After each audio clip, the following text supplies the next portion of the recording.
2024 का चुनाव नजदीक है, ऐसे में क्या लगता है? देखिए, हिंदुस्तान की सबसे बड़ी बदकिस्मती है कि हिंदुस्तान में जो इलेक्शन होता है वो धर्म के आधार पर होता है, जात के आधार पर होता है। तो ऑब्वियस है धर्म के आधार पर और जात के आधार पर, और कैंडिडेट के हिसाब से और क्वालिटी के हिसाब से नहीं होगा। आज की केंद्र सरकार जिस तरीके से अल्पसंख्यकों को जिस तरीके से मॉब लिंचिंग के द्वारा मार रहे हैं, जिस तरीके से अल्पसंख्यकों को कुचला और दबाया जा रहा है, उनकी आवाज़ों को नहीं सुना जा रहा है, ये मुद्दा हमारे लिए सबसे बड़ा मुद्दा है। किशनगंज लोकसभा सीट हमेशा से कांग्रेस की परंपरागत सीट रही है। 2019 के मोदी लहर में भी कांग्रेस यहाँ पर चुनाव जीती थी और पिछले 3 बार से लगातार कांग्रेस यहाँ चुनाव जीतती आ रही है। किशनगंज एक मुस्लिम बहुल इलाका है और किशनगंज में जो भी विधानसभा क्षेत्र है, सब जगह महागठबंधन के ही विधायक हैं। ऐसे में किशनगंज के जो सांसद हैं डॉक्टर जावेद आज़ाद, उसको लेकर किशनगंज के लोगों की क्या प्रतिक्रिया है, इस पर हम उनसे बात करते हैं। आइए। 2024 का चुनाव नज़दीक है, ऐसे में क्या लगता है? देखिए, हिंदुस्तान की सबसे बड़ी बदकिस्मती है कि हिंदुस्तान में जो इलेक्शन होता है वो धर्म के आधार पर होता है, जात के आधार पर होता है। तो ऑब्वियस है धर्म के आधार पर और जात के आधार पर, और कैंडिडेट के हिसाब से और क्वालिटी के हिसाब से नहीं होगा। तो यहाँ भी वही हाल है, आप पहले ही कह चुके हैं कि 60% 70% मुस्लिम बहुल इलाका है। बीजेपी के खिलाफ इलेक्शन होना है तो जो लोग यहाँ के मुसलमान जिसको सोचेंगे कि जो बीजेपी को मजबूती से हरा सकता है उसको वोट दे देंगे। तो उसमें एमआईएम कहीं एमआईएम क्यों नहीं रहेगी भाई?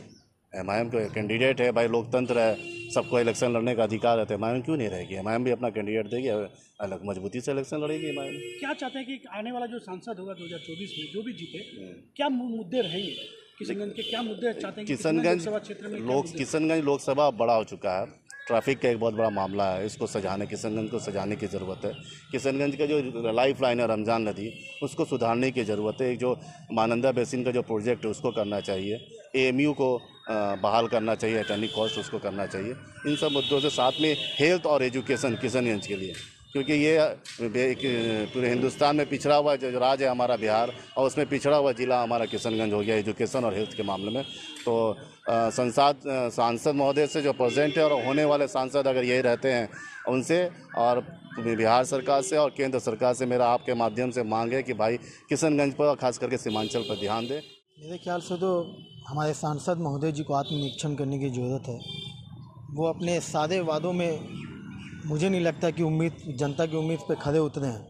शिक्षा और रोजगार पे उन्हें ध्यान देने की ज़रूरत थी, और इस क्षेत्र में पिछले 4 सालों में मुझे नहीं लगता उनके काम से कोई भी जनता संतुष्ट होगी। तो क्या पूरी तरह से फेल रहे हैं सांसद? क्षेत्र में घूमते नजर आते हैं, क्या लगता है? मैंने तो खुद उन्हें 4 साल पहले लोकसभा चुनाव से पहले ही देखा था। 4 साल में तो मैंने उन्हें आज तक नहीं देखा है, और घूमते होंगे तो देखती होगी जनता कहाँ है कि नहीं है। तो क्या लगता है कौन मुद्दे रहेंगे 2024 के लोकसभा? किशनगंज के शिक्षा और रोजगार ही प्रमुख मुद्दे हैं। क्या नाम हुआ आपका? गगनदीप सिंह। क्या लगता है कि सांसद जी नज़र आते हैं? क्या कुछ लोगों का कहना है कि सांसद जी नज़र नहीं आते, उनका कोई विजन नहीं है, क्या सही है? नहीं, नज़र आना या नहीं आना वो बात बहुत बड़ी बात नहीं है। सबसे बड़ा बात है कि काम, किन मुद्दों में काम हुआ है, किन मुद्दों में काम नहीं हुआ है, ये बहुत बड़ा बात है।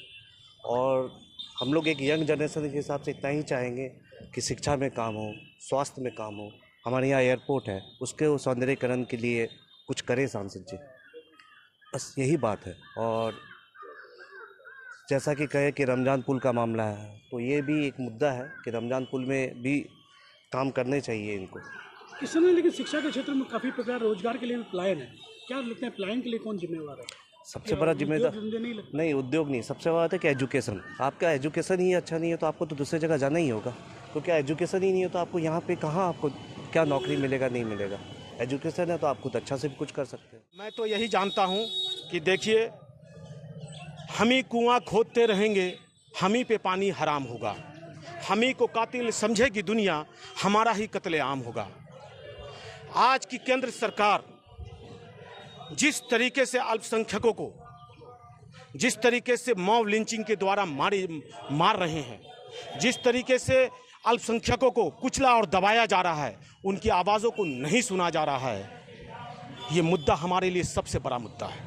हमको इस मुल्क में हम इस मुल्क में वफादार हैं, हमने कुर्बानियाँ दी हैं, हमारे पूर्वजों ने कुर्बानियाँ दी हैं। जम्मू कश्मीर से लेके कन्याकुमारी तक, नहीं एक बार बोलने दीजिए, जम्मू कश्मीर से कन्याकुमारी तक हमारे उलमाए कराम ने यहाँ पे फांसी के फंदे पे चढ़ा, लेकिन आज भी मुझे प्रताड़ित किया जाता है वजूद के लिए। आपने कुछ दिन पहले देखा एनआरसी का मामला, ये मुद्दा है हमारे लिए, यहाँ के लोगों के लिए मुद्दा है।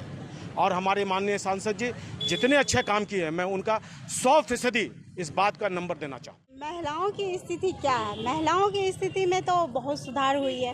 पहले था कि हमारे सीमांचल में हमारी महिलाएं बेझिझक कहीं जा नहीं सकती थी, शिक्षा के लिए कहीं बाहर नहीं जा सकती थी।